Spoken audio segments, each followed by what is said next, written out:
తాకట్లో ఉన్న మీ బంగారాన్ని విడిపించి ఆ రోజు ఆన్లైన్ రేటుకి కొంటాం. Sharma gold company.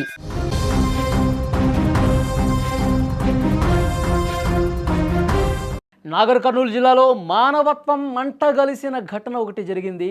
కన్న కూతుర్నిచ్చి ఆశ్రయమిచ్చి అన్నం పెట్టిన అత్తపైనే అల్లుడు కన్నేశాడు. మధ్యమత్తులో విచక్షణ మరిచిపోయి వయసును కూడా చూడకుండా మృగంలా ప్రవర్తించాడు. అత్తపై అఘాయిత్యానికి పాల్పడటమే కాకుండా ప్రాణం తీసి పైశాచిక ఆనందం పొందాడు. నాగర్ కర్నూలు జిల్లా కల్వకుర్తి మండలానికి చెందిన బాధితురాలు తన 2 కుమార్తెలకు వివాహాలు చేసింది. తిమ్మాజిపేట మండలానికి చెందిన వ్యక్తికి పెద్ద కుమార్తెనిచ్చి పెళ్లి చేసింది. అల్లుడు మద్యానికి బానిసై భార్యను వేధిస్తుండడంతో కూతురు కాపురం కూలిపోకూడదని పెద్ద మనసుతో అతన్ని తన ఇంటికి ఇల్లరకం తెచ్చుకుంది అత్త. తానే దగ్గరుండి వారిని పోషిస్తుంది కూడా. ఇటీవల భార్యాభర్తల మధ్య మళ్ళీ గొడవ జరగడంతో భార్య అలిగి బంధువుల ఇంటికి వెళ్ళిపోయింది. ఇదే నిందితుడికి అలసుగా మారిపోయింది. ఆదివారం రాత్రి ఇంట్లో ఎవరూ లేని సమయాన్ని గమనించిన అతడు మద్యం మత్తులో ఆమెపై అత్యాచారానికి పాల్పడ్డాడు. బాధితురాలు ప్రతిఘటించడంతో ఆగ్రహానికి గురైనటువంటి నిందితుడు ఆమెను దారుణంగా కొట్టి చంపేసినట్టుగా తెలుస్తోంది. సోమవారం ఉదయం చుట్టుపక్కల వాళ్ళు గమనించేసరికి బాధితురాలు విగతజీవిగా పడింది. సమాచారం అందించారు పోలీసులకు. వెంటనే కల్వకుర్తి పోలీసులు అక్కడికి వచ్చి ఘటనా స్థలాన్ని పరిశీలించారు. నిందితుడిని అదుపులోకి తీసుకుని విచారిస్తున్నట్టుగా తెలుస్తోంది. ఎంత దారుణం చూడండి. అల్లుణ్ణి భార్యాభర్తల మధ్య ఏదో గొడవలు జరుగుతూ ఉన్నాయి, సరిగా చూసుకోవట్లేదు, నా దగ్గరన్నా ఉంటే సరిగా ఉంటాడు ఈ వెధవ అని చెప్పి ఇంట్లోకి తీసుకొచ్చి పెట్టుకుంటే, ఇల్లరికం తీసుకొచ్చి ఇక్కడే ఉండునైనా, నువ్వు ఎక్కడికి పోవద్దు, నీకు ఖర్చులకు డబ్బులు కావాలంటే మేము ఇస్తాం, నా కూతుర్ని ఇబ్బంది పెట్టకని చెప్పి ఆ ముసలావిడ 60 సంవత్సరాలు పైగా ఉన్నటువంటి వృద్ధురాలండి పాపం. కానీ ఆమెని మేము చూపించలేకపోతున్నాం. కానీ చాలా బాధాకరమైనటువంటి విషయం, వాడు రాఘవేంద్ర అనేటువంటి వాడు, మీరు స్క్రీన్ మీద చూస్తున్నారు, ఆ నరరూప రాక్షసుడు, ఒక సైకో వెధవ అని చెప్పాలి.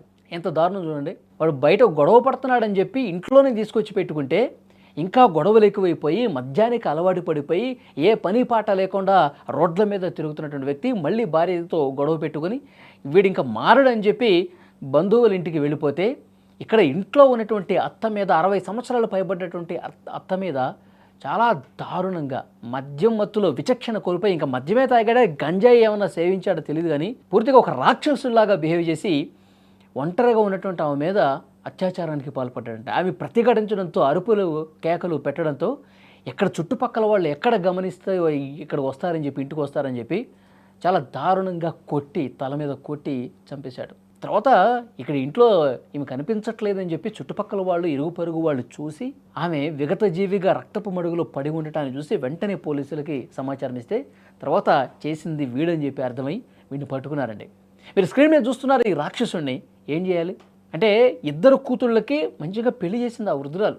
కష్టం చేసుకునో ఏది చేసుకునో పైసా కూడబెట్టి 2 కూతుళ్ళకి పెళ్లి చేస్తే, పెద్ద కూతురు భర్త వీడు, మీరు స్క్రీన్ మీద చూస్తున్నటువంటి వ్యక్తి, కూతుర్ని సరిగా చూసుకోవట్లే. గతంలో కూడా 2-3 సంవత్సరాలుగా గొడవలు జరుగుతూనే ఉన్నాయి. గొడవలు జరుగుతుంటే సరే వీడిక మారట్లేదు, నా దగ్గరన్నా ఉంటే నా కూతుర్ని వీడు ఏమైనా బాగా చూసుకుంటాడేమో, కొంచెం భయం ఉంటుందేమో అని చెప్పి ఉద్దేశంతో ఇంట్లోనే పెట్టుకుంటే ఇంత దుర్మార్గానికి తెగబడ్డాడండి.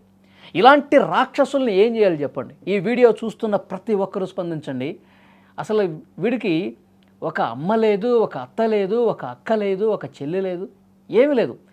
మద్యానికి అలవాటు పడిపోయి ఇంకా కన్ను మిన్ను కానరాక తన భేదం లేక ఈ విధంగా రాక్షసుల్లాగా చిత్తకార్తె కుక్కల్లాగా బిహేవ్ చేసి ఇలాంటి రాక్షసులను ఏం చేయాలి? అక్కడ స్థానికులు కొంతమంది చెప్తున్నారు, ఇలాంటి వెధవల్ని రాళ్లతో కొట్టి చంపితే కదా బుద్ధి వచ్చేది. మళ్ళీ ఇంకొకటి ఎవడో కూడా మత్తులో మునిగిపోయి విచక్షణ మరిచి ఈ విధంగా చేయరు కదా, వీళ్ళని జైల్లో పెట్టి జైల్లోనే చచ్చిపోయేదాకా జీవితాంతం జైల్లో ఉంచాలా ఇలాంటి వెధవల్ని. లేదు అంటే కనుక అక్కడ చుట్టుపక్కల వాళ్ళ బంధువులు వాళ్ళందరూ చెప్తున్నట్టు వాడిని మాకు అప్పగించండి, నడి రోడ్డు మీద ఉరితీసన్నా చంపుతాం, లేదంటే రాళ్లతో కొట్టనా చంపుతాం అని వాళ్ళలో అంత ఆగ్రహం రావడానికి అర్థం ఉంది. ఎందుకంటే 60 సంవత్సరాల పైగా వృద్ధురాలండి. నేను ఆమె మాట్లాడుతున్నటువంటి తీరు, ఆ వృద్ధురాలు ఒక కర్ర సాయంతో వెళుతున్నటువంటి దృశ్యం, నడుమిట్లా వంగిపోయి కర్ర సాయంతో 60 సంవత్సరాల పైగా ఉన్న వృద్ధురాలు. అలాంటి ఆమెని అత్త అంటే ఒక అమ్మలాగా భావించి చూడాల్సినటువంటి మనిషిని ఇంత దుర్మార్గంగా ఒక సైకోలాగా, క్రిమినల్ లాగా, ఒక మూర్ఖుల్లాగా ఇట్లా బిహేవ్ చేసి అత్యాచారం చేసి చంపేశారంటే ఏమనుకోవాలి? సో ఇలాంటి వాళ్ళకి భయం రావాలంటే చట్టంలోనే చాలా క్లియర్గా మార్పులు తీసుకురావాలి. జైల్లో 3-4 నెలలు ఉంచేసి మళ్ళీ బయటకు వచ్చేసి ఇదే విధంగా ప్రవర్తిస్తాడు.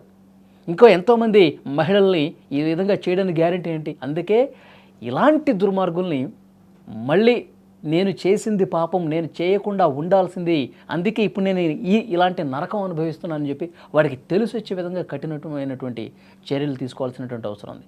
ఈ వీడియో చూస్తున్న ప్రతి ఒక్కరూ రియాక్ట్ అవ్వండి. ఇలాంటి వాడిని ఏం చేయాలి? ఇలాంటి సైకో వెధవని ఏం చేయాలి? అత్తని దారుణంగా అత్యాచారం చేసి కొట్టి చంపిన ఈ మూర్ఖుడిని ఏం చేయాలి చెప్పండి? ఎలాంటి శిక్ష ఇస్తే కరెక్ట్? మీకేమనిపిస్తుంది? అక్కడ ఇక్కడ పని ఆయన పని చేయనియపోయేది, పని చేయకుండా తాగి చేసి కొడుతుండే.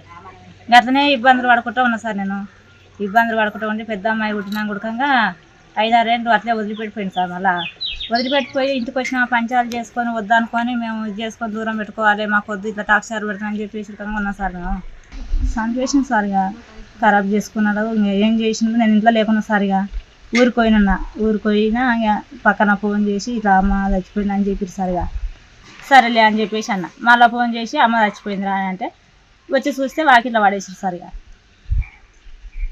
గాయాలు ఇక్కడ సైడ్ ఉన్నాయి, ఎడమ సైడు గాయం ఉంది. చెప్పుతో కొట్టిన పిల్లని కొట్టిను, పెద్ద పిల్లని కొట్టిను, అందరినీ కొట్టిన సార్. కొట్టని చెయ్యి చేసుకునే వాళ్ళు ఎవరు లేరు. అంతా అనిపించలే కానీ నిన్న మా అమ్మని కొట్టి చంపిన నాకు ఎట్లా ఉంటుంది సార్? ఇప్పుడు నాకు బలవంతం చేసి మా అమ్మని ఇబ్బంది పెట్టి అన్ని టార్చర్ చేసిన అమ్మ ఏం తప్పు చేసినందుకు ఇప్పుడు బయట కూర్చొని ఇంట్లో నుంచి గుంజుకొచ్చుకొని బయట వేసుకొని ఖరాబ్ చేసిన అమ్మని బలవంతంగా అంతా సాగు ఎందుకు చేయాలి సార్? మా అమ్మ మా ఇంటి పక్కల వాళ్ళు గొడవ పడ్డారు. పిల్లమ్మవాడు గొడవ పడితే బిడ్డ పోయింది. తల్లిని ఇంకా మీ ఇంటి పాతింటికో అని చెప్పి పోయింది. ముసలమ్మ పోకుంటే వాడు వచ్చిండు, తాగి వచ్చినాక నైట్ పూట మా చిన్న పిల్ల బయటికి వెళ్ళింది. 11 అవుతుంది, బయటికి వెళ్తే వాడు పక్కల ముసలమ్మ పక్కల కూర్చొని ఉంటే ఎంబడే మా పిల్ల అమ్మ ముసలమ్మనేమో చేస్తుండే అని ఇంట్లోకి వచ్చింది. నేను లేచి వచ్చే వరకు ముసల్దాని పక్కల ఉండరు సార్. అన్నాక ఎంబడే కరెంటు పోయింది సార్. కరెంటు పోతే ఇంకా నాకు భయం అయింది. వీడు తాగిండు, మనకి నిలబడడానికి కూడా సోమత అవుతలేదు సార్. ఇంకా నాకు ఇంటి పక్కల భయం సార్. నాకు చూసినా కదా ఇంకా నాకు భయం. నేను కరెంటు పోయిన ఎంబడే ఇంట్లో కురికినా సార్. నేను ఇంట్లో కురికి ఎంబడే 12కి వాళ్ళకి ఫోన్ చేసిన, వాళ్ళ బిడ్డకు ఫోన్ చేస్తే వాళ్ళ బిడ్డకు ఇంకా ఇంటి పక్కల వాళ్ళు ఇన్ని కూడా ఎవరు వస్తలేరు సార్. మరి నిజమా అంటే నిజమే, వచ్చి చూసుకొని రాని ఇంకా నేను వాడిని ఎక్కడ పోనీయకుండా ఉన్నా సార్. వాళ్ళ సర్పంచ్ గిర్పంచ్ అందరు వచ్చినాక ఇంకా నేను వాళ్ళకి అప్పచెప్పినాక చూస్తే ఆమెకి ఇక ఎదలవి నాకు గీకినట్టు గాయం ఉంది సార్.